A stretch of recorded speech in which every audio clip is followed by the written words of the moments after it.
कश्मीर धरती का स्वर्ग, एक जन्नत।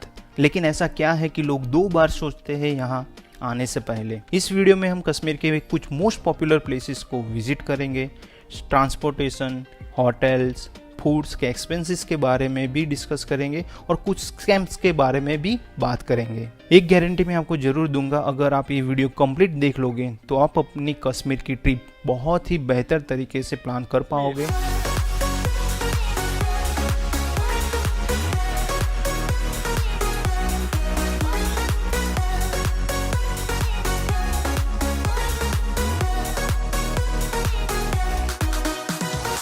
अगर आपने कश्मीर सीरीज़ के मेरे सारे वीडियोस देखे होंगे तो आपको पता ही होगा कि हमने कश्मीर एक पैकेज थ्रू ट्रैवलिंग किया था, जिसके बारे में हम बाद में बात करेंगे। लेकिन हमारा पैकेज 6 नाइट एंड 7 डेज़ का था और हमने एक दिन एक्स्ट्रा भी ऐड करवाया था हमारे हिसाब से ट्रैवलिंग करने के लिए, जिसकी वजह से हम ये जान पाए कि एक दिन का कितना एक्सपेंस हो सकता है और हम कैसे मैनेज कर पाते हैं।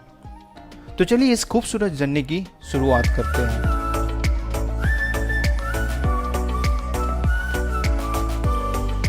First week of June 2022 Ahmedabad से बाय राजधानी एक्सप्रेस हम दिल्ली पहुंचे, जिसकी टिकट पर पर्सन करीबन 2400 रुपये थी। दिल्ली से मेट्रो थ्रू एयरपोर्ट टर्मिनल 3 पहुंचे, जिसकी टिकट 60 रुपीज़ थी। दिल्ली से 4 बजे हमारी एयर एशिया की फ़्लाइट थी, जिसने हमें 1.5 घंटे में श्रीनगर एयरपोर्ट पहुंचा दिया था। फ़्लाइट की टिकट करीबन 5500 रुपीज़ के आसपास थी। अगर आप दिल्ली से श्रीनगर बाय ट्रेन जाना चाहते हो तो आपको दिल्ली से पहले जम्मू तवी और वहां से बनिहाल जाना पड़ेगा और बाद में आप पब्लिक प्राइवेट ट्रांसपोर्ट यूज़ करके श्रीनगर पहुंच सकते हो। दिल्ली से श्रीनगर की बस भी एवरीडे चलती है, जिसका चार्ज ऑलमोस्ट 2000 या 2200 रुपये के आसपास होता है, जिसमें 20 घंटे का टाइम लग सकता है। श्रीनगर में डल लेक के आसपास बहुत सारी होटल्स अवेलेबल है, जिसमें अच्छी होटल आपको 2000 या 2500 के आसपास ज़रूर मिल जाएगी।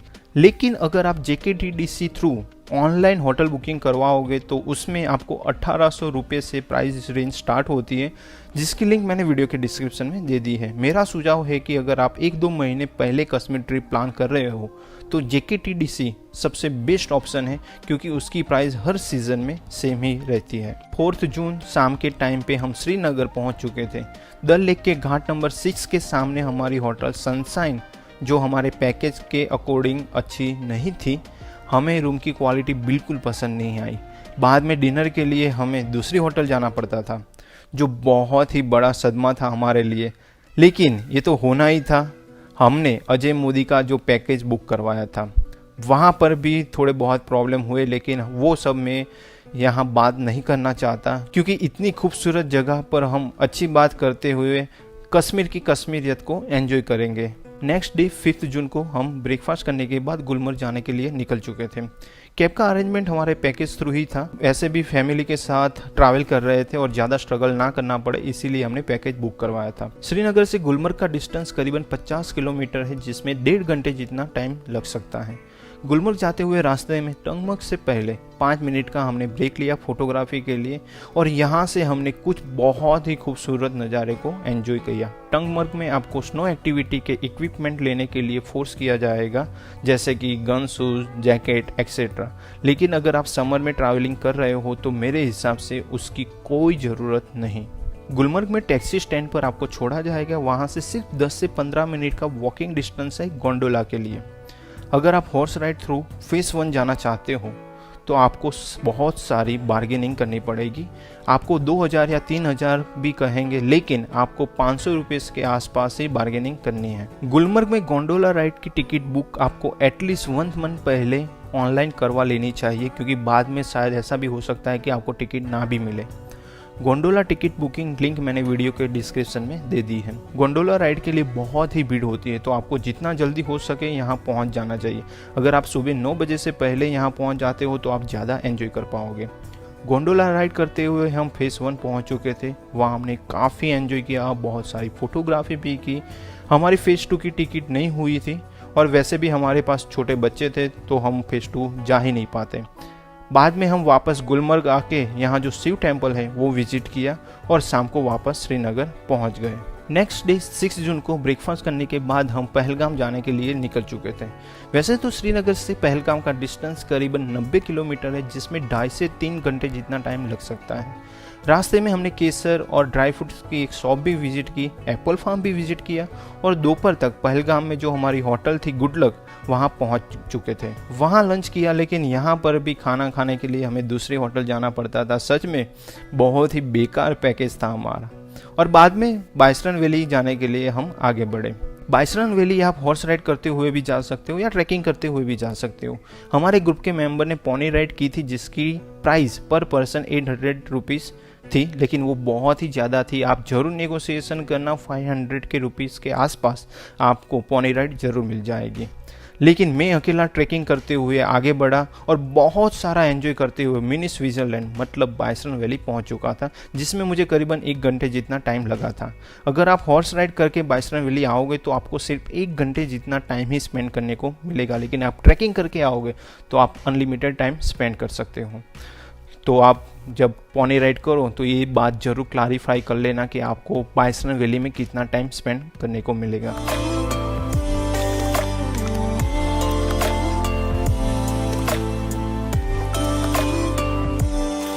नेक्स्ट डे 7 जून को हमें ABC वैली विजिट करनी थी, सो हमने hotel manager through cab book करवाई। वैसे भी यहाँ टैक्सी रेट फिक्स होता है तो आप वो कर सकते हो। तो सबसे पहले हम पहुँच गए बेताब वैली, जहाँ एंट्री टिकट पर पर्सन 100 रुपीज़ है। बेताब वैली सच में बहुत ही खूबसूरत जगह है।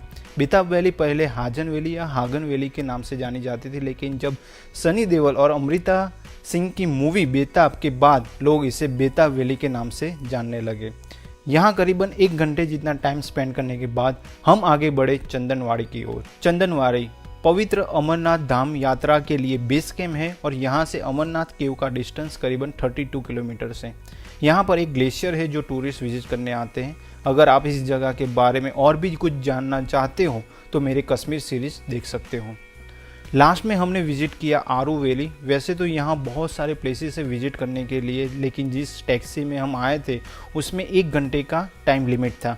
तो मेरे हिसाब से अगर आप पूरे दिन का टैक्सी बुक करवाओगे तो आपको अच्छा रहेगा और सारे प्लेसेस आप बहुत ही आसानी से अच्छी तरह से विजिट कर पाओगे। सच कहूँ तो आरू वैली आपके दिल जीत लेगी, एक ऐसी खूबसूरत जगह है।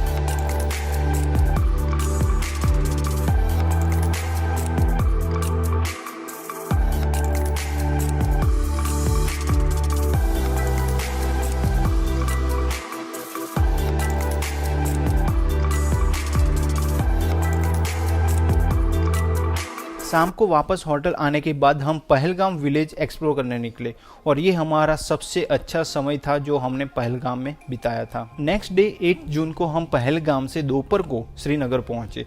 अब अजय मोदी के पैकेज का सबसे बड़ा प्रॉब्लम ये था कि इस दिन हमारी हाउस बोट तो बुक थी ही, लेकिन अगर हम लंच करने के लिए हाउस बोट जाए तो वापस श्रीनगर साइट सीइंग करने के लिए वापस नहीं आ सकते थे। तो हमें लंच बाहर करना पड़ा और बाद में हमने साइट सीइंग किया, जहाँ पे पहले हम शंकराचार्य टेम्पल विजिट किया, जहाँ से आप महादेव जी के दर्शन करने के बाद पूरे श्रीनगर का बहुत ही खूबसूरत नज़ारा देख सकते हो।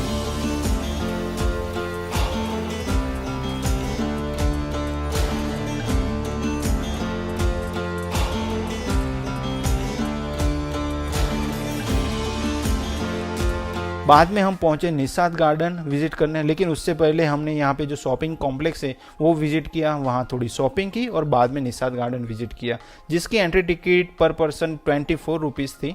निषाद गार्डन बच्चों के लिए बहुत ही खूबसूरत जगह है, लेकिन बड़ों के लिए फोटोग्राफी के लिए एक परफेक्ट लोकेशन है। बाद में इवनिंग के टाइम पे हम हाउस बोट में पहुँचे। यहाँ पर भी हमें खाना खाने के लिए दूसरी ही हाउस बोट में जाना पड़ता था। सच में बहुत ही बड़ी भूल की थी हमने अजय मोदी का पैकेज लेके। नेक्स्ट डे 9 जून ब्रेकफास्ट करने के बाद हम सोनमर्ग जाने के लिए निकल चुके थे। वैसे तो श्रीनगर से सोनमर्ग का डिस्टेंस 80 किलोमीटर है, लेकिन उसमें आपको 2.5 से 3 घंटे जितना टाइम लग सकता है। सोनमर्ग में आप 2 लोकेशन विजिट कर सकते हो। एक तो आप थाजीवास ग्लेशियर विजिट करो या फिर 0 पॉइंट मतलब जोजिला पास विजिट करो। जोजिला पास आपको टैक्सी से जाना पड़ेगा, उसमें आपको 3000 तक का रेंट बताएंगे, लेकिन आपको यहाँ पर भी बहुत ही बार्गेनिंग करनी पड़ेगी।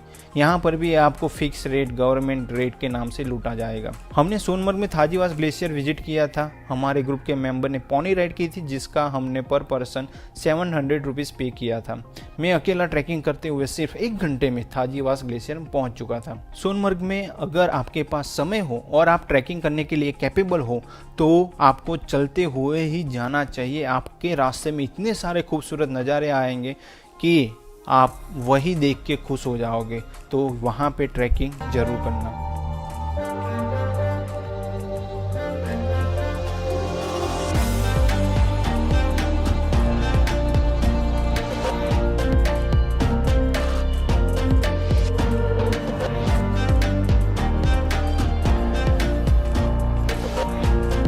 यहाँ हमें एक प्रॉब्लम हुई थी। हमारे ग्रुप के मेंबर विशाल का वॉलेट चोरी हो गया था। हमने पुलिस और लोकल की हेल्प से काफ़ी समय तक यहाँ वहाँ ढूंढते रहे, लेकिन बहुत प्रयास किया लेकिन नो रिजल्ट। सो आप भी अपने लगेज का ख्याल जरूर रखना। थाजीवास ग्लेशियर में आप स्लेज जैसी एक्टिविटीज़ कर सकते हो जो 100 रुपीज़ में होती है, लेकिन आपको 500 रुपीज़ बोला जाएगा। लेकिन कश्मीर में हर जगह पे आपको बार्गेनिंग करनी ही है। शाम को बारिश हो रही थी, सो जल्दी से हम वापस गए और श्रीनगर के लिए निकल चुके थे। नेक्स्ट डे 10 जून हमारा पैकेज का लास्ट डे था। ब्रेकफास्ट करने के बाद हमने शिकारा राइड एंजॉय की। हमें 6 व्यू पॉइंट के 2000 रुपये बताए थे, लेकिन हमने पैकेज में जो 45 मिनट्स की राइड फ्री होती है वही सिर्फ एंजॉय किया। बाद में थोड़ी इंक्वायरी करते हुए हमें पता चला कि 7 व्यू पॉइंट्स शिकारा राइड के 300 से 500 रुपीज़ में भी आप एंजॉय कर सकते हो। कश्मीर में लूटने वाले तो आपको हर जगह मिल ही जाएंगे, लेकिन हमारे पैकेज वाले अजय मोदी के एजेंट भी लूटने में कुछ कमी नहीं रख रहे थे। 12 बजे हाउस बोट से हमारा चेकआउट था, तो डल लेक के सामने जो बहुत सारी होटल्स हैं वहाँ पे हमने इंक्वायरी की। 2000 तक हमें अच्छी होटल्स भी मिल रही थी, लेकिन फैमिली के साथ में हम ट्रैवल कर रहे, इस वजह से हमने घाट नंबर 10 के सामने जो शाह अब्बास होटल है वहाँ पे 3500 में रूम बुक की। लेकिन उसके पास में जो होटल ग्रांड बोलेवार्ड थी वो उससे भी अफोर्डेबल और बहुत ही अच्छी थी। हमने लंच घाट नंबर 6 के सामने हमारी जो पहली होटल थी सनशाइन, वहाँ पे जो पंजाबी रेस्टोरेंट है वहाँ लंच किया, और वो हमारा अब तक का सबसे बेस्ट लंच था। बाद में हमने होटल में थोड़ा रेस्ट किया। शाम को डल लेक के पास में वॉकिंग करते हुए बहुत ही अच्छा टाइम स्पेंड किया। रात को होटल में ही डिनर किया था। नेक्स्ट डे 11 जून हमारा लास्ट डे था कश्मीर में। पास वाली होटल ग्रांड बोलेवार्ड में हमने ब्रेकफास्ट किया जो अफोर्डेबल और बहुत ही टेस्टी था। बाद में हमने कैब बुक करवाई और हम श्रीनगर एयरपोर्ट पहुंच गए। वहां से हमारी 11:30 बजे की फ़्लाइट थी दिल्ली के लिए। यहाँ मैं आपको एक बात ज़रूर बताना चाहूँगा, आप इस एयरपोर्ट पर 2 से 2.5 घंटे पहले ज़रूर पहुँच जाना, क्योंकि यहाँ पे भीड़ भी बहुत ज़्यादा होती है और चेकिंग भी।